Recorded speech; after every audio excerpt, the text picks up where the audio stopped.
రా. అమ్మా, ఏమైందమ్మా? అల్లుడి గారి నువ్వు బానే ఉంటున్నారుగా? ఉంటున్నామమ్మా. ఏ ఎందుకలా అడుగుతున్నావు? ఏం లేదమ్మా, మీ ఇద్దరి మధ్య సఖ్యత బాగానే ఉంది కదా? ఉందమ్మా. ఏదైనా శౌర్య సార్ ఏమైనా చెప్పారా?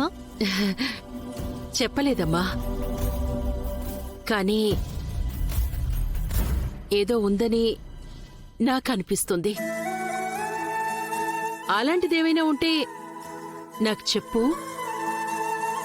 చేతులు కాలేక ఆకులు పట్టుకున్నట్టు గొడవ పెరిగి పెద్దదయ్యి కాపురాలు కూల్చుకునేంత వరకు వెళ్లొద్దు. పెద్దవాళ్ళం మేమున్నాం కదా, మేం చేయగలిగిందేమైనా ఉంటే చేస్తాం. అమ్మా, నువ్వాపై.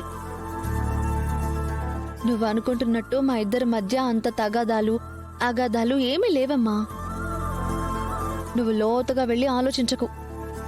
అంతే కదా అమ్మా? అంతే అమ్మా.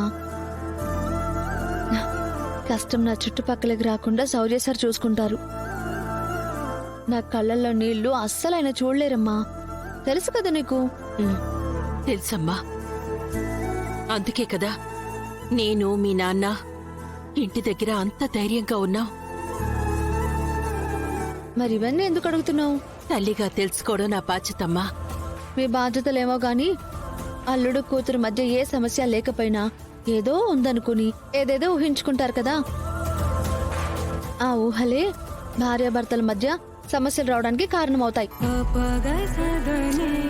అమ్మా, నిన్ననట్లేదు. మామూలుగా మొగుడు పెళ్లాల మధ్య దూరే అత్తలుంటారు కదా, ఓవర్ యాక్షన్ చేసేవాళ్ళు. వాళ్ళ గురించి చెప్తున్నాను. నువ్వు నా మంచి జానకమ్మ.